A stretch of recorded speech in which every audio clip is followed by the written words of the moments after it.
I thought this woman looked strong, good experience, and she's worked a lot with spreadsheets. So we'll invite these people for the interviews. Good. And this guy too? Yeah, he's okay, but I thought he looked a bit old, really.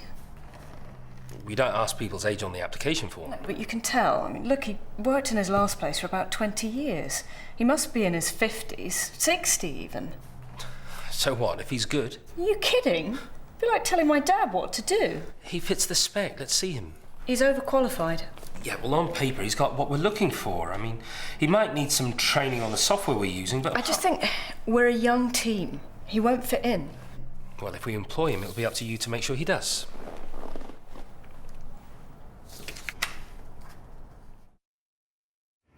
Yeah, the redundancy was a shock, but I'm trying to take the positives out of it. It was well over an hour's commute to my previous job. I felt this was a good opportunity to work closer to home. You were in a senior position in your old job, weren't you?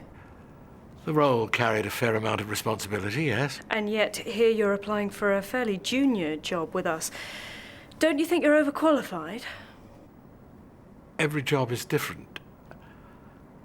This would be a new situation for me, a new challenge. I'd find that stimulating. But for how long?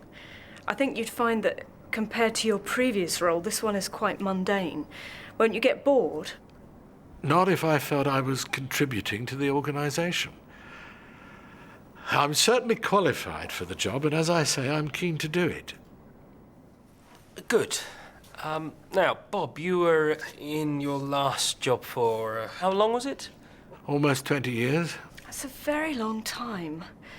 I'm sure you're used to doing things in a certain way. Do you really think you'd be able to adapt to a new company after all this time? Well, it's always the same story. You get used to it after a while. The look of surprise when they come to meet you in reception. Cursory questions which tell you they've already made up their minds. You're too old. You'll be bored. You won't stick at it. You won't fit in. I've seen Bob's type before. You know, the older guy, they've been made redundant. They're so desperate they'll apply for anything. You give them the job and then 5 minutes later they're telling you how to do yours. It's a nightmare. Well, I don't think it went as well as I'd have liked. I don't think we really gave him the opportunity to show how well he matched the requirements of the job. And I know he won't stick at it for the money we're offering. As soon as something better comes along, he'll be off, and we'll have wasted all the training we'd have to give him on the systems here. I just wish I'd spent a little bit more time with Sarah before the interview going over the questions. I think she was a little bit hard on him. I bet he doesn't really need this job either. He's probably got a nice bit of money saved up, and he's not far off getting his pension. If I'm honest, I'd rather give the job to somebody who really needs the money.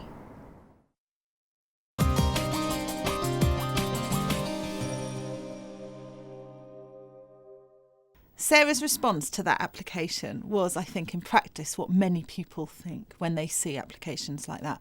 People might not say it quite as explicitly as Sarah said it in that scenario, but what they're thinking is this person is too old, I couldn't possibly manage them, they're going to be totally overqualified, they're not going to fit into the young team that I have here, and they're not going to want to be managed by me. And it's a real lack of confidence of Sarah's that she could manage somebody like that. In fact, what that applicant brought was a huge amount of experience, and really in any scenario that should have been good for her organisation. That should be a positive thing, something she'd probably be looking for. But she's really scared of being challenged in her position as a manager, in my view, and that's a real problem for employers, and it's a real problem for her manager when he's trying to challenge some of these stereotypes and some of these prejudices she has, and she just can't see that they're her problem and not the applicant's problem.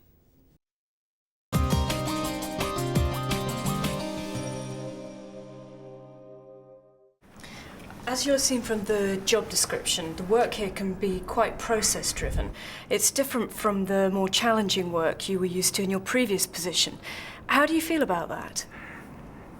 It's something I've given a lot of thought to. Actually, I'd welcome a job that was a little less demanding.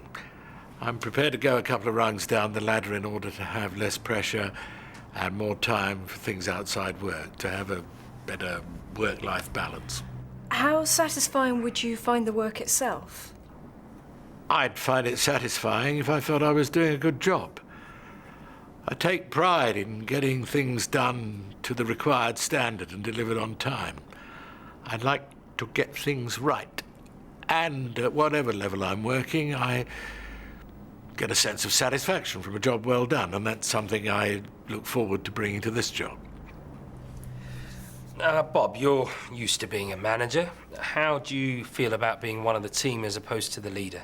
I'm not precious about that. For the last few years, I've been doing a bit of voluntary work for a local charity. Pretty routine stuff, filing, processing invoices, making the tea. I enjoy it, and they appreciate my help. So, do you have much say in how things are done there? From time to time, I put forward suggestions. Sometimes they take them up, sometimes they don't. I'm happy with that. The last thing the manager wants is me coming in and telling her what to do. What she needs is someone who she can rely on to do the admin. And that is what I do.